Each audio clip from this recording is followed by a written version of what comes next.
After the end of World War II, the world was split into two, East and West. This marked the beginning of the era called the Cold War.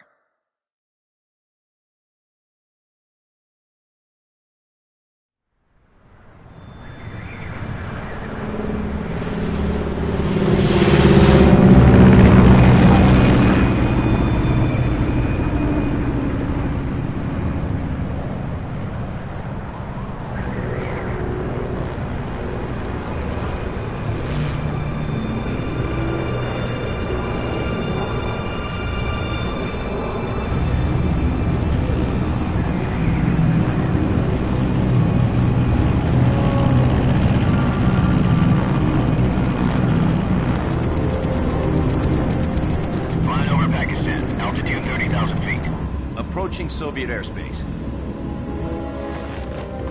20 minutes to drop off. Commencing internal depressurization. Equipment check. Arm main parachute. All right. You ready to go? Drop zone still showing a high pressure mass. Cav okay. Good. We've got high visibility.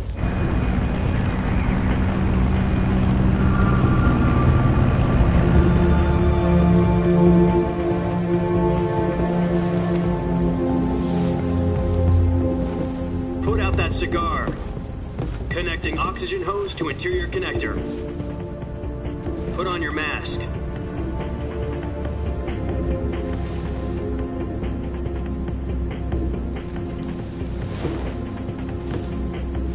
Does this panty waste know what he's doing? Approaching release point. 10 minutes to drop off. Hey, are you deaf? He said put out the cigar and put on your mask.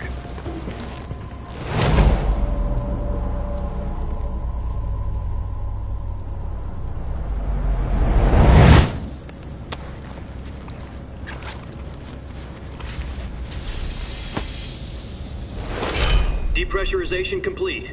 Checking oxygen supply. 6 minutes to drop off. Opening rear hatch.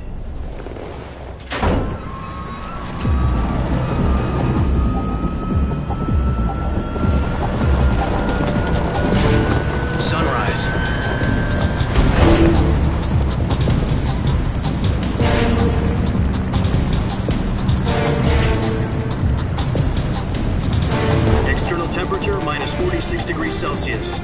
2 minutes to drop off. Stand up. You'll be falling at 130 miles per hour. Try not to get frostbite from the wind chill. 1 minute to drop off. Move to the rear. Activate the air bottle. This is one for the history books. The world's first halo jump. 10 seconds to drop off. Stand by. Status okay, all green. Prepare for drop-off. Countdown. 5, 4, 3, 2, 1. Spread your wings And fly. God be with you.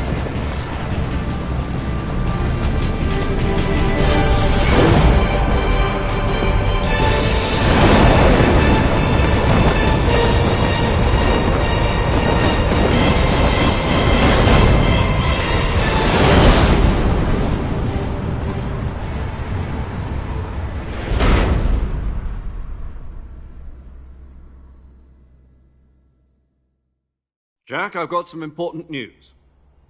The head of the CIA has finally given us the green light for the virtuous mission. Virtual mission? No, the virtuous mission. The future of our Fox unit depends on it. If it succeeds, we'll be officially organized into a unit. Virtuous mission?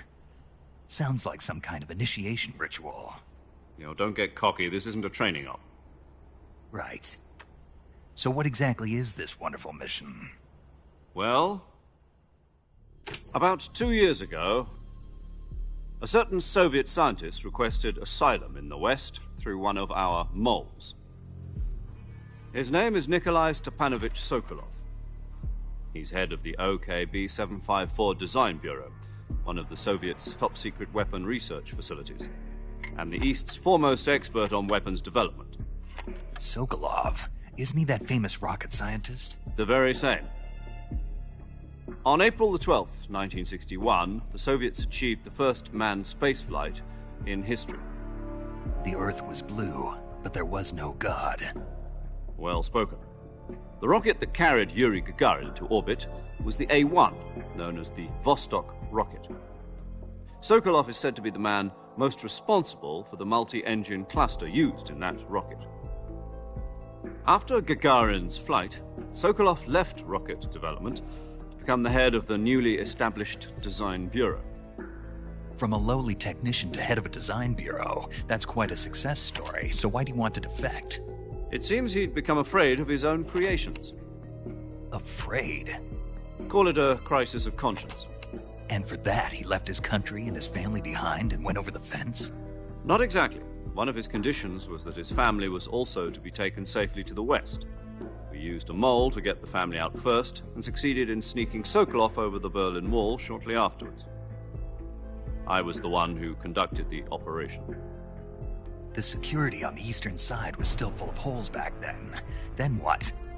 We got Sokolov over in one piece, but the whole ordeal had left him exhausted, and we checked him into a hospital in West Berlin. It took him 2 weeks and more than 600 miles to get from the research facility in the Soviet Union to Berlin. He was in no condition to say anything coherent. And it was only a week later that we had something much bigger on our hands. The Cuban Missile Crisis. October the 16th, 1962, President Kennedy received word that the Soviets were in the process of deploying intermediate-range ballistic missiles in Cuba. The President demanded that the Soviets dismantle and remove the missiles. At the same time, he announced a naval blockade to prevent further missile shipments from reaching Cuba. But the Soviets didn't back down, instead placing their armed forces on secondary alert. Soviet transport ships carrying missiles continued on course towards Cuba. US and Soviet forces went on alert for an all-out nuclear war. Frantic negotiations were conducted through the UN's Emergency Security Council and unofficial channels to end the hair-trigger standoff.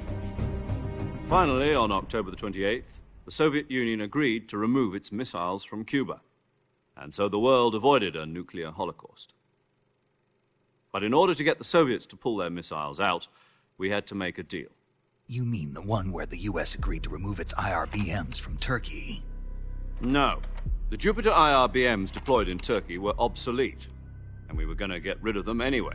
They had no strategic value whatsoever to either the US or the Russians. The Turkey deal was a ruse, a cover story that was fed to the other intelligence agencies around the world. So what did the Russians really want? Sokolov. They wanted us to return Sokolov. You mean the Soviets pulled out of Cuba just to get their hands on Sokolov? That's right. What the hell was he working on? At the time, we had no idea. We were running out of time. It was either give up Sokolov or risk full-scale nuclear war. In the end, we had no choice. President Kennedy gave in to Khrushchev's demand. The next day, I got Sokolov out of the hospital, handing him over to agents on the eastern side. Sokolov kept on screaming, "Save me," until he disappeared from my sight. Then a month ago, we received some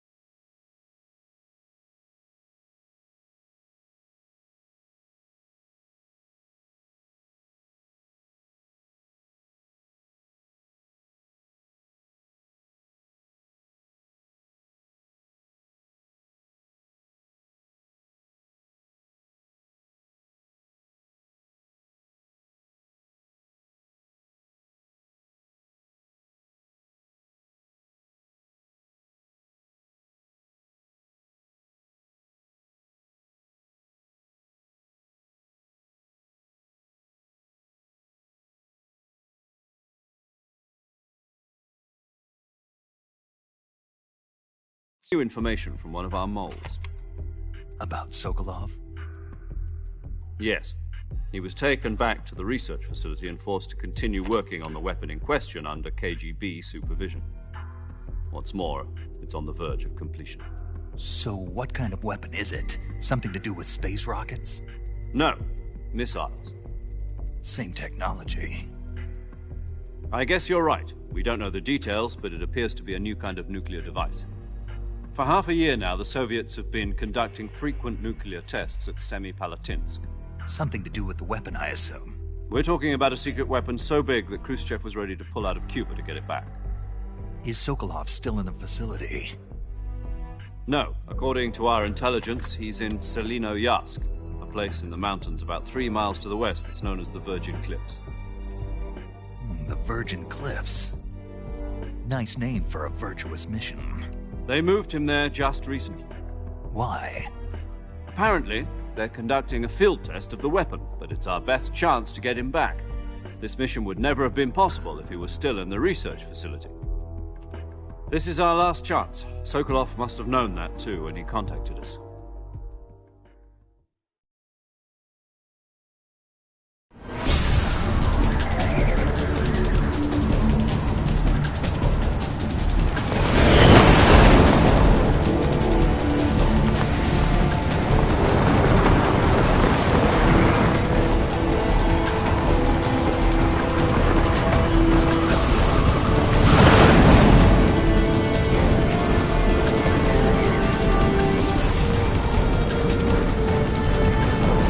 Listen up, Jack.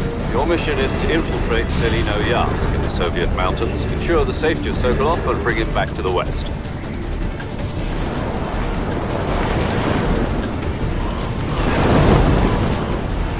If we don't get Sokolov back before that weapon is complete, we'll be facing a major crisis. The clock is ticking.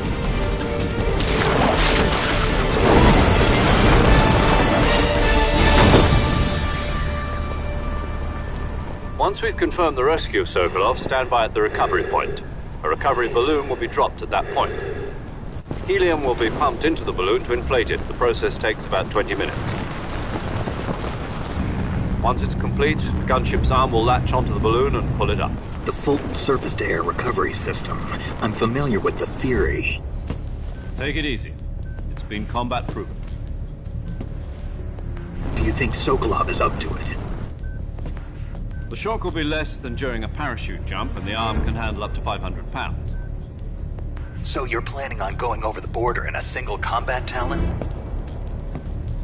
She's equipped with 2 6-barrel 20mm Vulcan cannons, as well as 2 40mm machine guns. Sounds like she could hold her own against a battalion of tanks. Even with the fuel in the reserve tank, we're facing a 4-hour time limit. If all goes well, it shouldn't take more than a few hours. Home in time for dinner. But if anything goes wrong, you'll be eating dinner, breakfast, and all the rest of your meals in the jungle.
Do you copy? You're already in enemy territory, and somebody might be listening in. From here on out, we'll be using code names to refer to each other. Your code name for this mission will be Naked Snake. I'll be referring to you as Snake from now on. You're not to mention your real name. Snake? Oh, you don't like snakes? What do you mean? You've eaten one before, haven't you? In survival training? I'm glad to hear that. I don't know if I'd ever order one in a restaurant, but... Be careful, you might not have a choice. What about you, Major? What should I call you? Let's see. I'll be Tom. Call me Major Tom. This will be a sneaking mission. You must not be seen by the enemy. You must leave no trace of your presence. Is that clear? This kind of infiltration is the Fox unit's speciality. In other words, weapons and equipment are procured on site. That goes for food as well. You're completely naked, just as your name implies. Great. Now I see why you asked me if I like snakes. I suppose calling me Snake was your idea of a joke, too. No. There's a good reason for that. I'll tell you later when the time is right. Gotcha. Getting back to the subject, how exactly am I supposed to feed myself? You've been issued a knife and a tranquilizer gun. Use them to hunt for food. You'll also find some medical supplies in your backpack. Yeah, about the backpack. I lost it in a tree on the way down.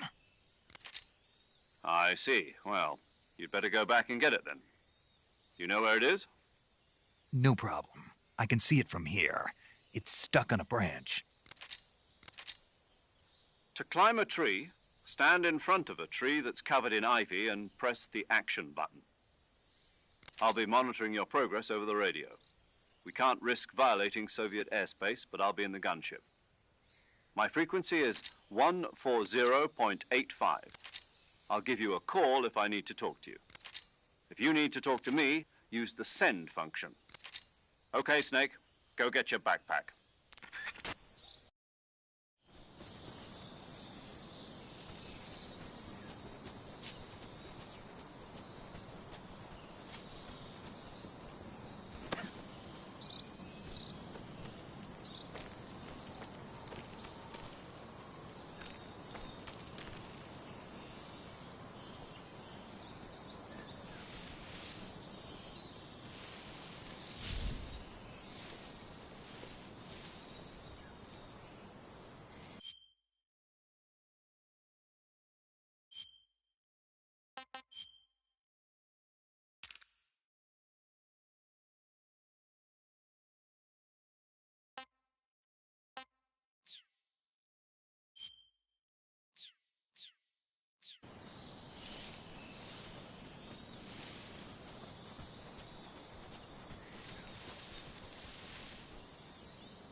I see you've retrieved your backpack, Snake. To equip a weapon, it's necessary to take it out of your backpack. In the survival viewer, choose Weapon from the backpack. Your available weapons will be displayed in a list on the screen. From that list, choose the weapon you want to equip and press the Enter button. For other equipped items, just do the same thing from Item. Got it. Use the survival viewer backpack. Yep, that's right. Survival is fundamental to this mission. After you've been out in the field for a while, your stamina will start to drop. If your stamina gets too low, it'll affect your performance. You won't be able to shoot accurately, for example, and your wounds won't heal as smoothly. Keep an eye on your stamina so you don't run out. To recover lost stamina, you can hunt for local flora and fauna. You can use either your tranquilizer gun or your knife to hunt.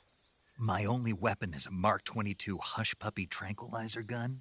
That's right. It's been fitted with its own suppressor. However, the suppressor will deteriorate every time you fire. Once its durability reaches 0, the noise suppression effect will be gone. So don't get too trigger happy with it. The suppressor's durability is shown in the icon. Any weapons and equipment beyond what you're carrying now, you'll have to find as you go. I have to find my own weapons and equipment? Whose crazy idea was this, anyway? Solo covert actions are standard Fox operating procedure. You can't leave any traces of your presence. No weapons, equipment, footprints, sweat, or bodily waste. The same goes for bullets and cartridges, too. Your presence in enemy territory is already a violation of international conventions of warfare. There aren't supposed to be any American soldiers in Russia. It could spark an international incident. You can't let anyone see you. You can't let the enemy know you're there. This is a stealth mission. You're a ghost, Snake, in every sense of the word. And there'll be no rescue if you're captured.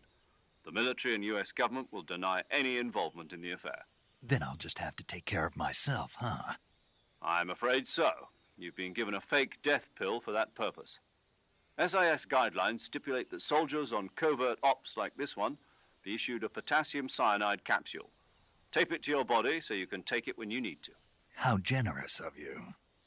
Use it if you're taken prisoner by the enemy. It'll send you into a state of false death for a short time. Fooling them into thinking that I'm really dead. So, how do I come back to life? Just take the revival pill. You mean that thing they put in my tooth before the mission? That's the one. But be careful. If you remain in a state of false death for too long, nothing will be able to bring you back. Remember that. I'll keep it in mind. You said this was a solo mission, right? Right. I guess that means I can't count on any reinforcements. Correct. The mission rests entirely in your hands. A real one-man army. Relax. There's a support team ready to back you up over the radio. Who? I'll introduce them to you. This time, survival is of utmost importance. The first member of the support team will be in charge of monitoring your physical condition, acting as a medic, so to speak, as well as recording your mission data. She's a member of Fox as well, and she's here on the gunship with me. She? Hello, Snake. I'm paramedic. Nice to meet you. Paramedic. As in a medic who comes in by parachute. Aren't you going to tell me your real name? Are you going to tell me yours, Mr. Snake? My name, huh? It's John Doe. And they call you Jack for short. You're a regular Captain Nemo. A name means nothing on the battlefield. After a week, no one has a name. What's your name? Jane Doe. Very funny. I wasn't joking, but I'll tell you my name only if you manage to make it back alive. My frequency is 145.73. She's also in charge of recording your mission data. Whenever you want to save, send a message over the reserved save frequency, 140.96. So saving lets me record my mission data. That's right. It also records the state of your health. Good to know. There's one more person I want to introduce you to, Snake. Huh? Speaking of snakes, you remember the boss, don't you? A legendary soldier and your mentor. Actually, it was the boss that got the DCI's authorization in the first place. She's going to be serving as Fox's mission advisor. The boss is? She also helped me plan this mission. She and I were at SAS together. Jack, is that you? How many years has it been? Boss? That's right. It's me. Oh. Talk to me. Let me hear your voice. It's been 5 years, 72 days, and 18 hours. You've lost weight. You can tell just by the sound of my voice. Of course I can. I know all about you. Really? Well, I don't know anything about you. What's that supposed to mean? Why'd you disappear on me all of a sudden? I was on a top-secret mission. You didn't need me anymore. But there were still so many things I wanted you to teach me. No, I taught you everything you needed to know about fighting techniques. I taught you all I could. The rest you needed to learn on your own. Techniques, sure. But what about how to think like a soldier? How to think like a soldier? I can't teach you that. A soldier needs...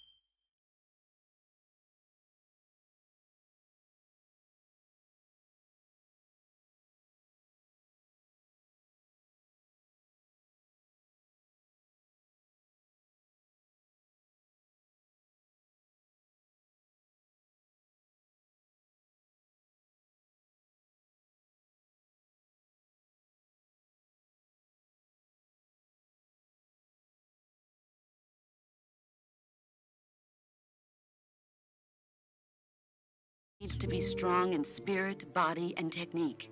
And the only thing you can learn from someone else is technique. In fact, technique doesn't even matter. What's most important is spirit. Spirit and body are like two sides of a single coin. They're the same thing. I can't teach you how to think. You'll just have to figure it out for yourself. Listen to me, Jack. Just because soldiers are on the same side right now doesn't mean they always will be. Having personal feelings about your comrades is one of the worst sins you can commit. Politics determine who you face on the battlefield. And politics are a living thing. They change along with the times. Yesterday's good might be tomorrow's evil. Is that why you abandoned me? No, it had nothing to do with you. I already told you, Jack. I was on a top-secret mission.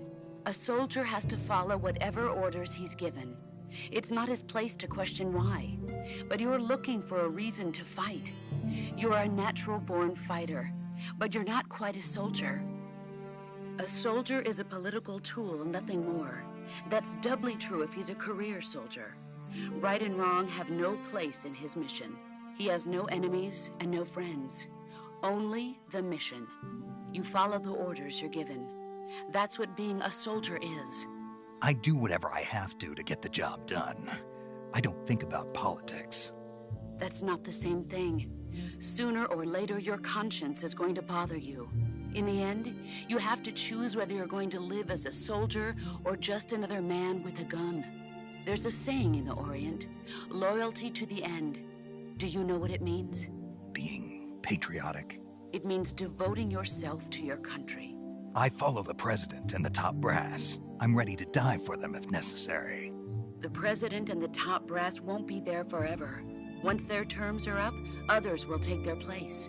I follow the will of the leader, no matter who's in charge. People aren't the ones who dictate the missions. Then who does? The times. People's values change over time, and so do the leaders of a country. So there's no such thing as an enemy in absolute terms. The enemies we fight are only enemies in relative terms, constantly changing with the times. As long as we have loyalty to the end, there's no point in believing in anything, even in those we love. And that's the way a soldier's supposed to think? The only thing we can believe in with absolute certainty is the mission, Jack. All right, but do me a favor. What is it? Call me Snake. Snake? Oh, right. Your code name is Snake. It suits you well. That's right. The legendary unit that the boss put together during World War II was a snake. The Cobra unit, a group of heroes that brought the war to an end and saved the world. As long as you've got a legendary hero backing you up, you'll be fine. Isn't that right, Snake? Yeah. I can't think of anyone else I'd rather have with me. Oh, and one more thing, boss. Yes? It's good to hear your voice again. Same here. After all, who knows if either of us will make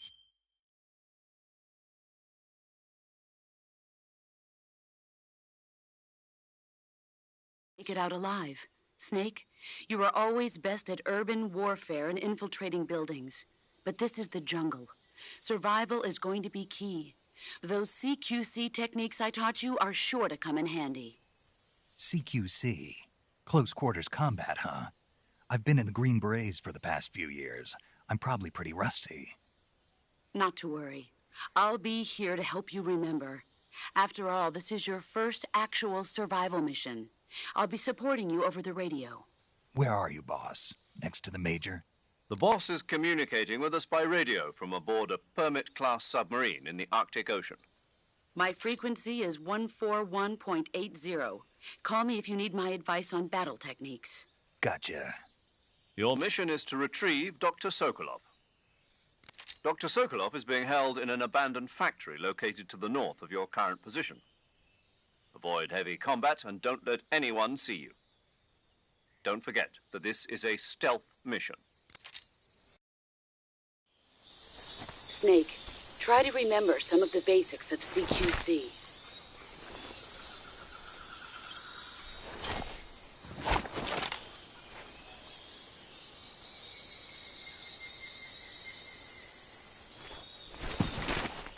Commencing virtuous mission now.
Saving the game, Snake?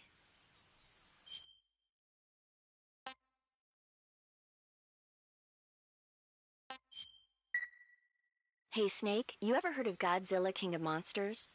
No, what is it? It's a movie. You haven't seen it? Nope. It's about this monster called Godzilla, who grows to an enormous size in a nuclear test and goes on a rampage in Tokyo. Nuclear test, huh? Then the Marshall Islands must be crawling with giant monsters right about now. It's just make-believe. Maybe that's why my pants have been so tight lately. Snake, it's a movie, not a report out of Los Alamos. I know. So then what happened? Godzilla is immune to all weapons, and humanity has no way to stop the monster. Dr. Shirazawa develops a new type of weapon, but meanwhile Godzilla is getting closer and closer to Tokyo, obliterating everything in his path. It was originally a Japanese movie, but they made an American version too. I recommend seeing the original Japanese one if you ever get the chance. It's mostly mindless fun, but it's also got a serious anti-nuke message as well. Where can I see the original? You'll just have to go to Japan. Really? That's too bad. If you wait 40 years, you might be able to see it in America too. It might even win awards all across the globe in 60 years. Why's that? 2024 will be Godzilla's 70th birthday. You think they're still going to be making Godzilla movies then? Of course. Everybody loves Godzilla. You sure know a lot about movies. I don't suppose you're the movie-watching type, are you? Not really. Okay, then I'll tell you everything I know. When the going gets tough, movies can save your life. It's always good to be able to look at things from a different perspective when you get in a jam. That's the magic of movies. No kidding. Well, I guess it might at least make a nice distraction. That's the spirit, Snake. Have a little fun.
Major, I've spotted 2 enemy soldiers.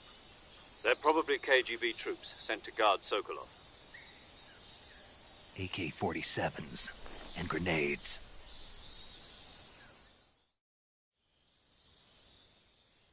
Snake, your presence in Soviet territory is already a violation of international law. We can't let the Kremlin find out that the CIA and the American government are involved. Contact with the enemy is strictly prohibited. Don't engage them in battle either. This is a stealth mission.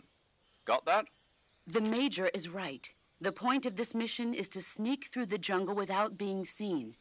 The success of the mission depends on how well you use your camouflage. Change your camouflage by selecting Camouflage from the Survival Viewer. The Uniform option lets you pick your uniform, while the Face option lets you change your face paint. Choosing camouflage that blends in with your surroundings will help you conceal yourself more effectively. Also, don't forget that anything that moves will stand out in the jungle. If you just stand up and run around like an idiot, you're bound to be spotted. But if you crawl instead, you should be able to sneak by without being noticed. You can see how effective your camouflage is by looking at the Camo Index. The Camo Index shows how well your current camouflage blends in with the surrounding area. The higher the value, the harder you are to spot, and vice versa. The key is to make yourself one with nature. Keep that in mind as you go along, okay?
I think I saw some. Huh?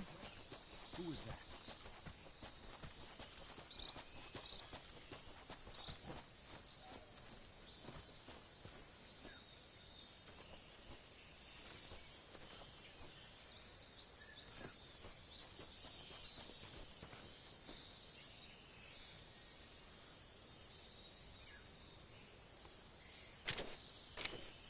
Nobody here.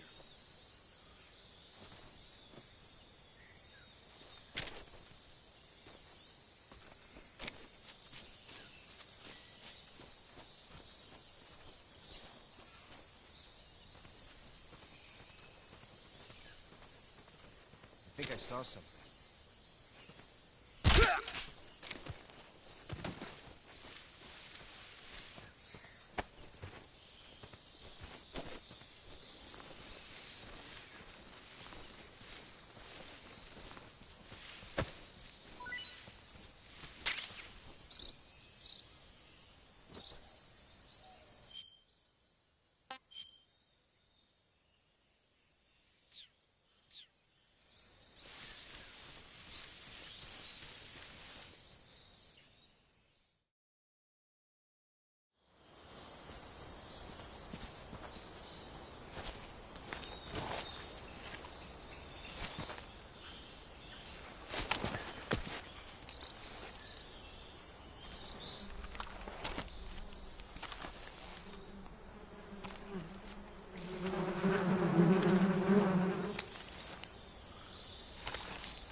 What was that?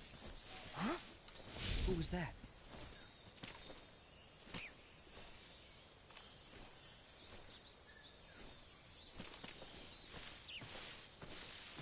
Who's that?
enemy fire. Enemy's position is unknown. Going into alert formation. Acknowledged. Sending reinforcements. Use extra caution.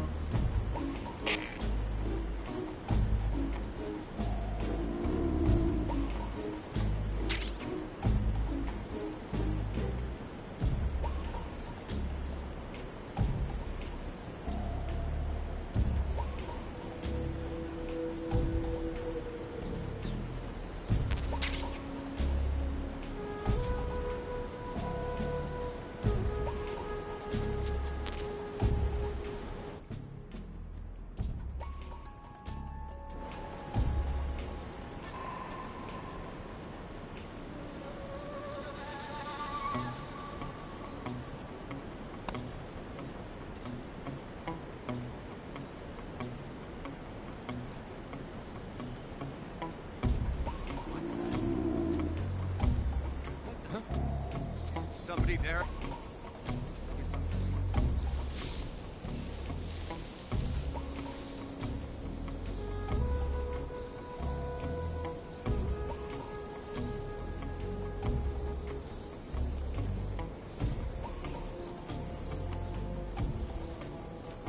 Nobody here?